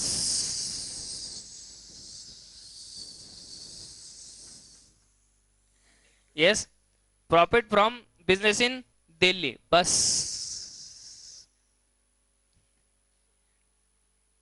क्या करेंगे? एक्सेल फॉर ऑल 49 49 49 49 49 49, चलने का आगे?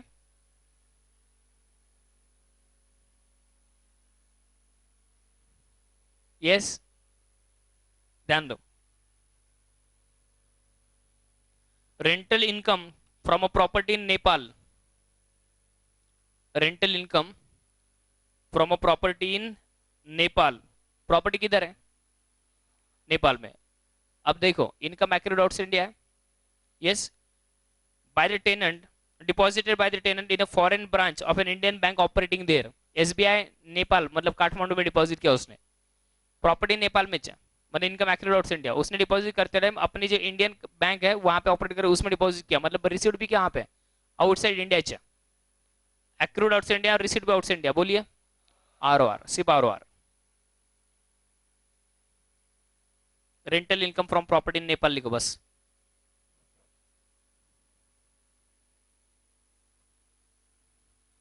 और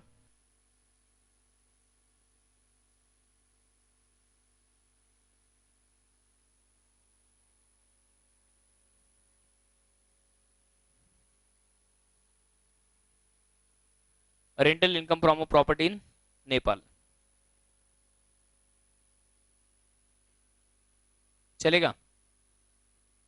चलो आगे बढ़ते हैं। Gift in foreign currency received from a friend, wait, gift in foreign currency received from a friend, पहली चीज, पहली बात करेंगे गिफ्ट, गिफ्ट जो है वो इनकम फ्रॉम अदर सोर्स है, इनकम फ्रॉम अदर सोर्स में टैक्सेबल होता है गिफ्ट, ठीक है? अब ध्यान दो, अपने को गिफ्ट मिला वो भी फॉरेन करेंसी में, फॉरेन करेंसी में गिफ्ट मिला तो अपने फ्रेंड्स जो है वो इंडियन होंगे कि फॉरेनर, फॉरेनर होंगे, फॉरेनर होंगे ऑब्वियसली, ठीक है? तो ऑब्वियसली अब ध्यान दो, फ्रेंड्स फॉरेनर है मतलब जो सोर्स ऑफ इनकम है वो फॉरेन का है, तो इनकम फ्रॉम अदर सोर्स में हम बोलते हैं income from other source is accrued at a place where source is located, source that is your friend is located outside India, therefore income is accrued outside, तो accrued outside India है। अब are N are और NR के लिए taxable के लिए कम से कम received तो भी इंडिया में चाहिए, इन लोगों ने क्या दिया हुआ है, 1/3 of which is received in India and remaining amount is received outside India and utilise वगैरह छोड़ो, 1/3 इज रिसीव्ड इन इंडिया, तो क्या करेंगे 100% और उसके बाद 1/3 1/3, चलो फटाफट, gift in foreign currency received from a friend, gift in foreign currency received from a friend,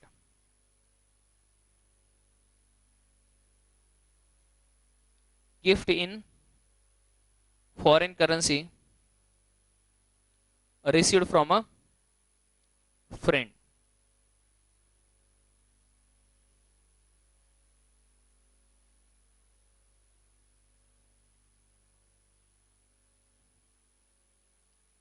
चलेगा?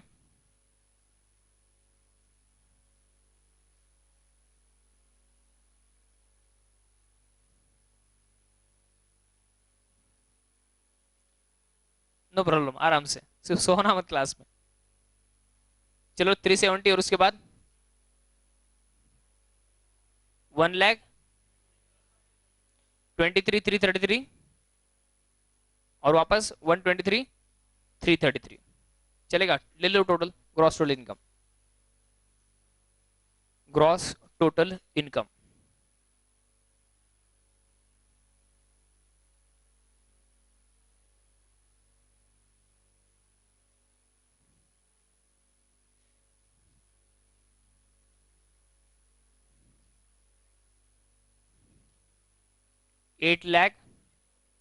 34, उसके बाद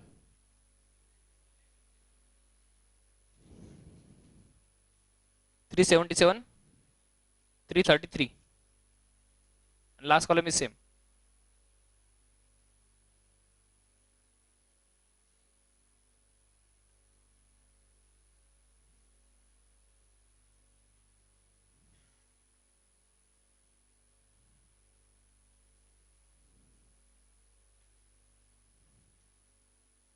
और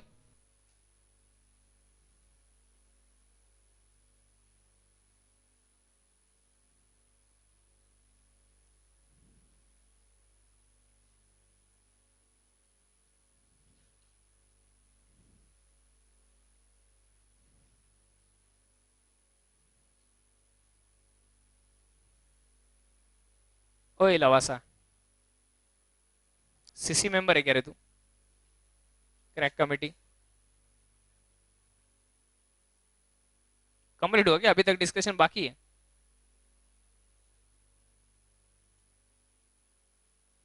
और कॉमन क्वेश्चन नंबर 10 होमवर्क है, लेकिन 2 पॉइंट डिस्कस करना है उसमें, नहीं तो बाद में होमवर्क मेरे को करना पड़ेगा, इसलिए बेटर है कि वो 2 पॉइंट जो है पहले डिस्कस कर लेता हूं। क्वेश्चन नंबर 10, इसमें देखिए एक 10,43,000 का अमाउंट है, इज इट देयर?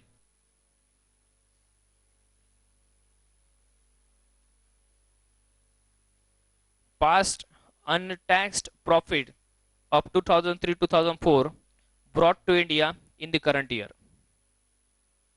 क्या बोला इन लोगों ने? Past untaxed profits of 2003-4 brought to India in the current year 10,43,000। मतलब देखिए तुमको एक तो पता है बस, आर, ठीक है। अब ध्यान दो, it is quite possible something like this that in 2003-2004 जबकि प्रॉफिट्स के बारे में बात कर रहे हैं, तब शायद मैंने एक नॉन रेसिडेंट होता, मतलब अगर उस साल में शायद मैं एक नॉन रेसिडेंट था, और तब एक नॉन रेसिडेंट के केस में शायद वो प्रॉफिट्स आउटसाइड इंडिया ही एक्री हुए थे और आउटसाइड इंडिया ही रिसीव हुए थे। कब की बात कर रहा हूं? 2003-2004। At the time I was a non resident. Let us say take an example that at the time I was a non-resident and at that times there were some income which was accrued outside India and received outside India। मतलब उस साल में अगर accrued भी outside India होता और received भी outside India होता, तो फिर ऐसे केस में मैं एक नॉन रेसिडेंट हूं, तो क्या नॉन रेसिडेंट के हाथ में वो टैक्सेबल होता? उस साल के बारे में बात करो, accrued outside India, received outside India, तो नॉन रेसिडेंट के हाथ में उस साल टैक्सेबल नहीं हुआ। उस साल टैक्सेबल नहीं हुआ, उस साल वो इनकम क्यों नहीं हुआ? क्योंकि मैं नॉन रेसिडेंट था। अब बाद में वो इनकम इस साल इंडिया में लेके आ रहे हैं, भले आप इस साल में आर हो, मतलब अब टैक्सेबल करेंगे क्या? उस साल की टैक्सेबिलिटी उस साल में, उस साल में अगर आप होता है आपके हाथ में टैक्सेबल तो हो गया, नहीं हुआ तो नहीं होगा, लाइफ टाइम छूट गया। बाद में आप वो इनकम इंडिया में लेके आते हो, very freely you can bring that income in India, no taxability, remittance हो। तब मैंने टैक्स भरना था क्या नहीं भरना था, वो उस साल में वो इनकम का और आपका रेसिडेंशियल स्टेटस क्या था उसके हिसाब से चलेगा। तब मैं नॉन रेसिडेंट था और इनकम आउटसाइड इंडिया एक्रूड था और रिसीड आउटसाइड इंडिया था, तो बाद में जब इनकम इंडिया में लाऊंगा तब टैक्सेबल नहीं होगा। ये इस साल का थोड़ी इनकम है, तब का टैक्सेबिलिटी तब हो गया, उस साल में अगर नहीं हुआ तो बाद में थोड़ी होगा। मतलब लेट से ऐसे केस है, लेट से सॉफ्टवेयर इंजीनियर है कोई और इस साल non resident, salary accrued outside India है और रिसीड भी आउटसाइड इंडिया है, इस साल टैक्सेबल नहीं हुआ। पिछले 5 साल से ऐसी सैलरी मिल रही है उसको जो recede outside India, accrued outside India, और वो हर साल नॉन रेसिडेंट, तो पांचों के पांचों साल टैक्सेबल नहीं हुआ। क्यों? क्योंकि received and accrued outside India and his residential status was non resident. Later on in the 6th year 5 साल की सैलरी इंडिया में लेके आए, तो क्या बोलेंगे? अभी लाते टाइम टैक्सेबल होगी? No, even if he is ROR. Taxability का सवाल कहां पे है? उस साल में नहीं हुई, उस साल छूट गया तो लाइफ टाइम छूट जाएगा, इसलिए अभी टैक्सेबल नहीं करने को, not taxable for anybody. ROR, RN और एनआर सबके लिए डैश डैश डैश, समझ रहे हो? और एक है उसके ऊपर वाला 65,000 वाला, income earn from business in Afghanistan which is controlled from Delhi 65,000 and 15,000 is received in India। पढ़ो अच्छी तरह से।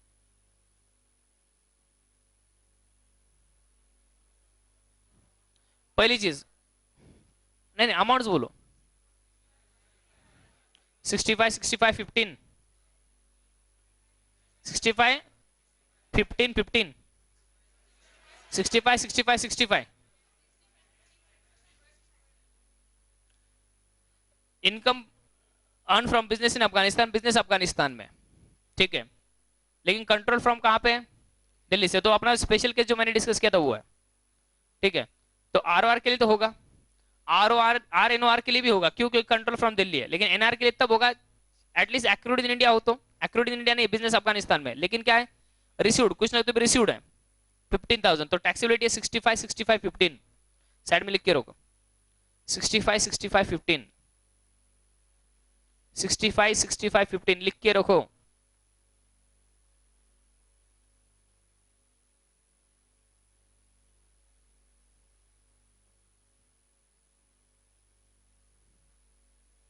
उसके बाद सेकंड लास्ट देखो, pension from a former employer in India, deemed to be accrued in India है क्या?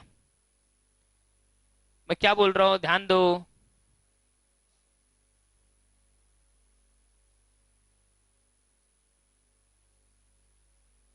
Pension from a former employer in India, employer India का था, रिटायर हो गया, अभी आउट इंडिया सेटल्ड है अपन, जो भी है, deemed to be accrued in India है क्या? यस और no? Yes, and therefore taxable for all. 45 45 45 बस हो गया, अभी पूरा क्वेश्चन सॉल्व करके लोगे मेरे से। यस, डोंट मूव, शांत बैठो और बुक्स क्लोज मत करो।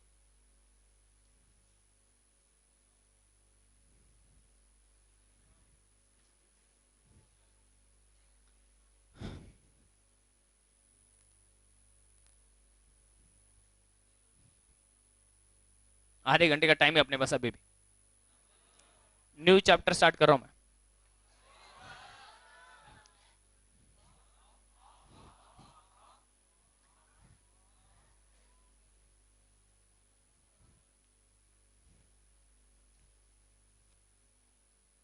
ओए बॉर्डर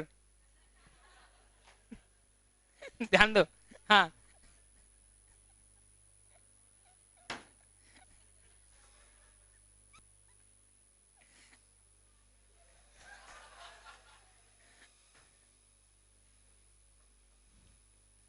तुम चार पांच बोलो, चार पांच लोग कुछ तो बोलते हो, तुम लोग वही हंसते रहते हो। देख, चलो, दो चैप्टर्स कंप्लीट हो गए, क्विकली रिवाइज करते हैं। नहीं क्या, रिवीजन की कोई जरूरत नहीं क्या? नहीं, मैं भूल जाऊंगा, मैं रिवाइज करता हूँ। ओके ओके, तुम लोग जाते क्या?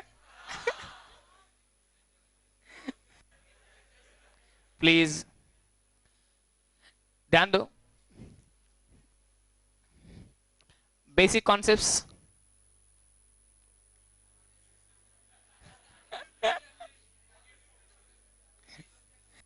कॉन्स्टिट्यूशन वगैरह छोड़ो, प्रीवियस ईयर असेसमेंट ईयर बोलो।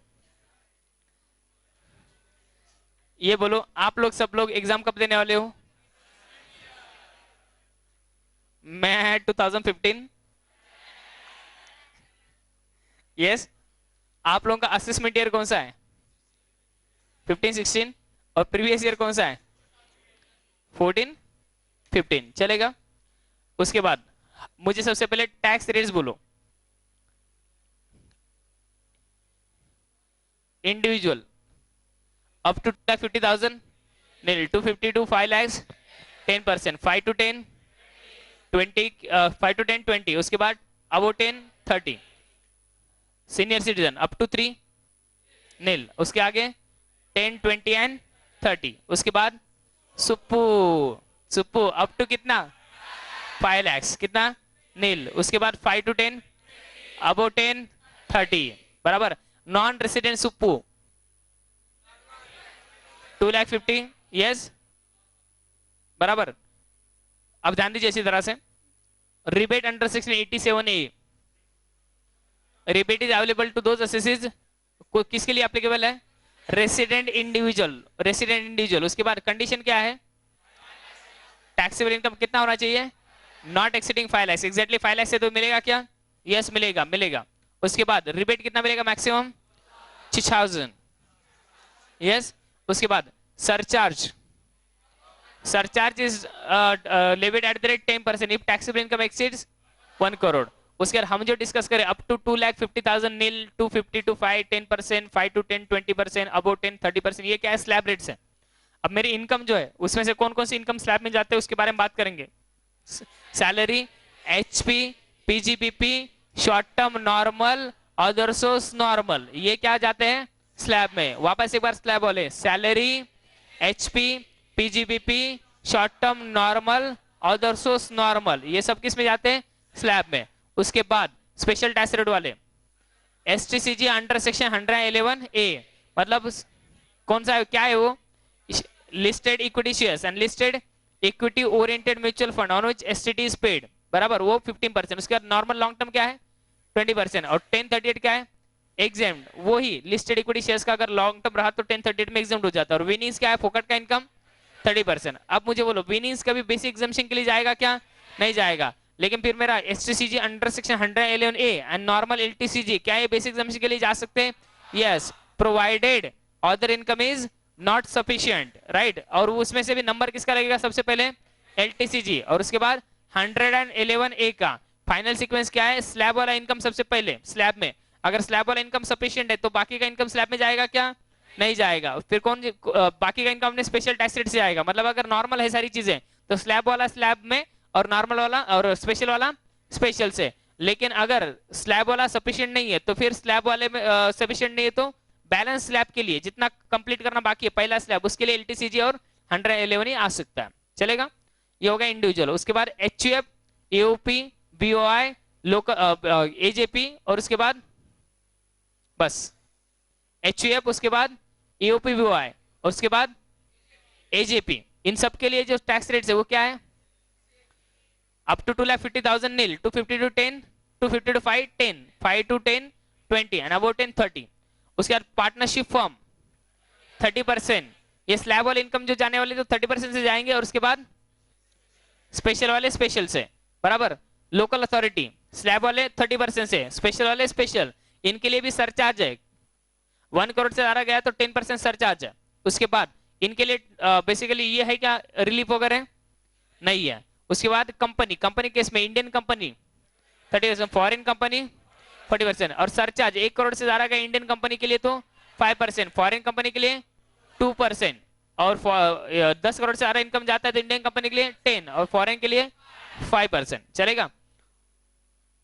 फाइन, कोऑपरेटिव छोड़ दो, कोऑपरेटिव छोड़ दो। उसके बाद राउंडिंग ऑफ टैक्सेबल इनकम कौन सा सेक्शन है, 288A capital A, rounding off tax liability, rounding आप कहां तक करना है, to the nearest multiple of 10, बराबर। ये अपना बेसिक कॉन्सेप्ट का चैप्टर था, जितना भी डिस्कस करना था ऑलरेडी हमने बहुत डिटेल में डिस्कस किया है, रिवीजन के लिए इतना सफिशिएंट। उसके बाद रेसिडेंशियल स्टेटस, अलग अलग कैटेगरीज ऑफ पर्संस के लिए रेसिडेंशियल स्टेटस हम कैलकुलेट करते हैं।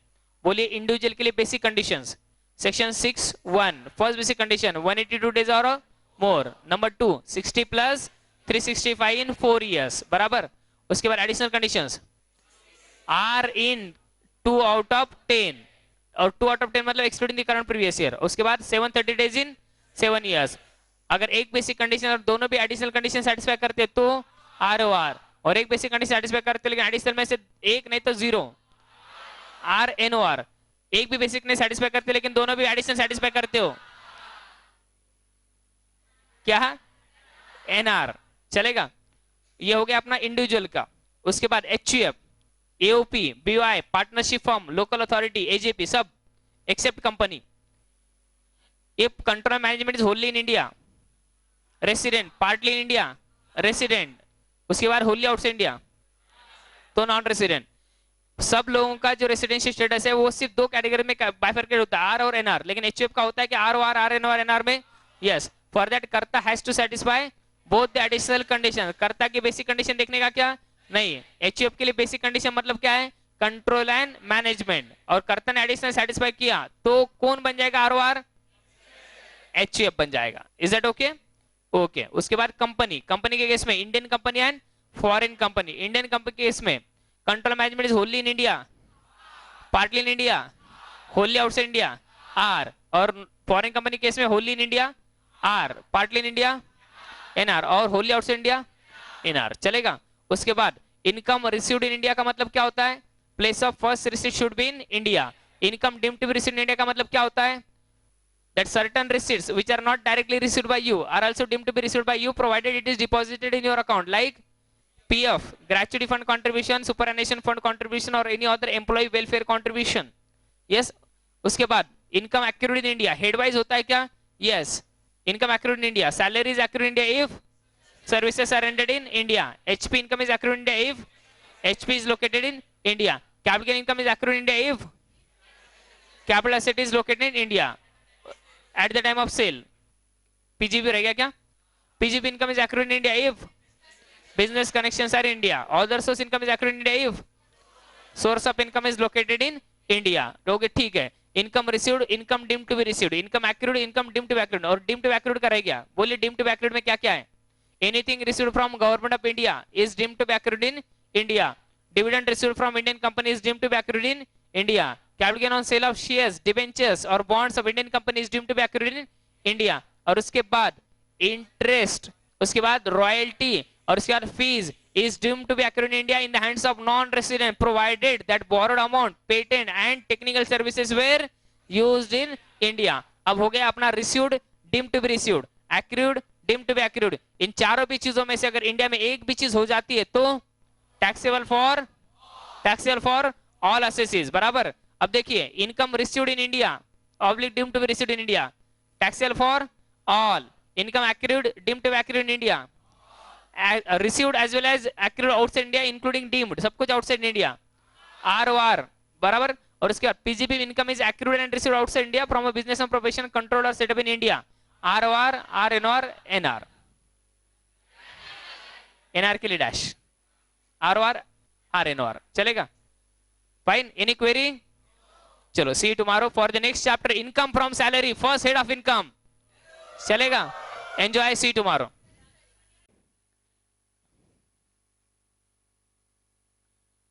कम ध्यान दो भी प्लीज. होमवर्क था एक क्वेश्चन नंबर 10, राइट? होमवर्क था क्वेश्चन नंबर 10. ध्यान दो अच्छी तरह से. Interest on German development bonds 2/5 received in India. अभी German development bond German government ने इशू किए होंगे तो सोर्स ऑफ इनकम जो है लोकेटेड आउटसाइड इंडिया, इसीलिए income is accrued outside India. Income accrued outside India है तो आरओआर के लिए टैक्सेबल होगा, लेकिन 2/5 इज रिसीव्ड इन इंडिया है तो आर एन और एनआर के लिए 2/5 मतलब 60 24 24. यस. उसके बाद income from agriculture in Bangladesh received there. बस income from agriculture in Bangladesh received there. उधर ही agriculture activity accrued outside India, received outside India. और बाद में वो इनकम रेमिट किया एक्सेट्रा, सब कुछ बकवास है. Agriculture activities control from Bangladesh सिर्फ आरओआर के लिए टैक्सेबल होगा. अगर यही चीज अगर ऐसी होती कि agriculture activities control from India. Yes. देखो एग्रीकल्चरल से इनकम आने वाला जो इनकम है वो आपका बिजनेस इनकम है. अगर वो टैक्सेबल होता है तो try to understand agriculture income का हेड कौन सा इनकम आएगा. ध्यान दो. फार्मर के केस में फार्मर का मेन बिजनेस ही एग्रीकल्चर है. अनफॉर्चुनेटली एग्रीकल्चर को अपने यहाँ पे हम बिजनेस के एंगल से नहीं देखते, but it is really a business. वो कंटिन्यूसली वही एक्टिविटी करते रहता है. वो प्रोडक्शन करता है, सेल करता है, प्रोडक्शन करता है, सेल करता है. Agriculture is also classified as business. लेकिन इंडिया में अगर एग्रीकल्चर एक्टिविटी होगी तो वो एग्जेम्प्ट है. आउटसाइड इंडिया इसलिए टैक्सेबल है. Head is PGBP. अब यहाँ पे क्या है, एग्रीकल्चर लैंड कहाँ पे, बांग्लादेश में, तो टैक्सेबल जरूर है लेकिन रिसीव्ड दे रहे इसलिए आरओआर. और ये बांग्लादेश से एक्टिविटी कंट्रोल की जा रही है. अगर यही अगर ऐसा होता कि एक्टिविटीज कंट्रोल फ्रॉम इंडिया तो आर एन ओ आर को भी हम कवर करते हो लास्ट केस जो अपने पढ़ा था. ठीक है. अभी आर ओ आर के लिए टैक्सेबल करो बस 50,000 dash dash. Income from property in Canada received outside India. बस income from property in Canada accrued outside India and received outside India मतलब only R O R. Income earn from business in Afghanistan which is control from Delhi 65 65 15 बराबर. Dividend paid by foreign company but received in India. Foreign company से आने वाला dividend taxable है. Indian company से आने वाला dividend exempt. Received in India received हो गया टैक्सेबल फॉर ऑल 46,500 46,500 46,500 बराबर. ये 5 अनटैक्स प्रॉफिट छोड़ो. Profit from business in Madras taxable for all. Yes. Accrued in India 27 27 27. Profit on sale of building in India बस 1480 1480 1480. Pension from former employer in India बस. Yes. All gift in foreign currency received from a friend in India, received from a friend in India, वो foreign currency में gift मिल रहा है मतलब foreigner ने पे किया, source of income is accurate outside India, ऐसी बात है, लेकिन रिसीव्ड इन इंडिया इसलिए taxable for all, 2 lakhs 2 lakhs 2 lakhs, yes. मारो टोटल कितना आया, 20 लाख 59,500, और उसके बाद R N O R 18,87,500 and 18,37,500, is that okay? आया सब लोगों का? ठीक है, सेकंड लास्ट बेंच होगा एक होमवर्क, दिखाओ चलो फटाफट क्विक।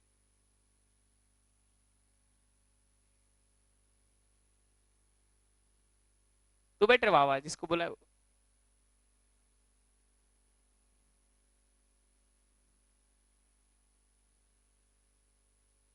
डांस करते हुए चाह रहा तू तो, ओह माय गॉड।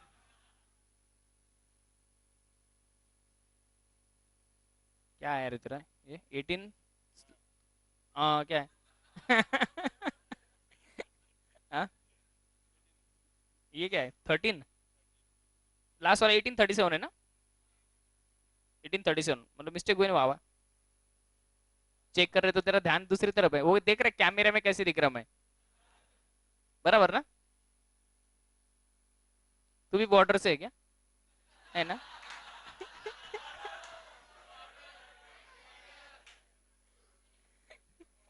किधर गए अरे डायरेक्ट आप बॉर्डर पे चली गई अच्छी बात है, चलो give reading the next chapter.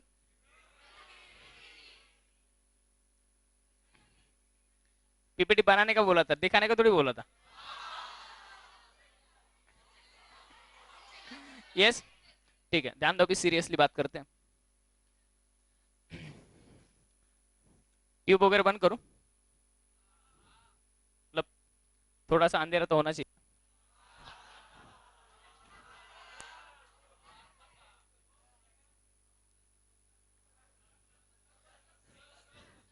भरोसा नहीं तुम लोग के ऊपर मेरा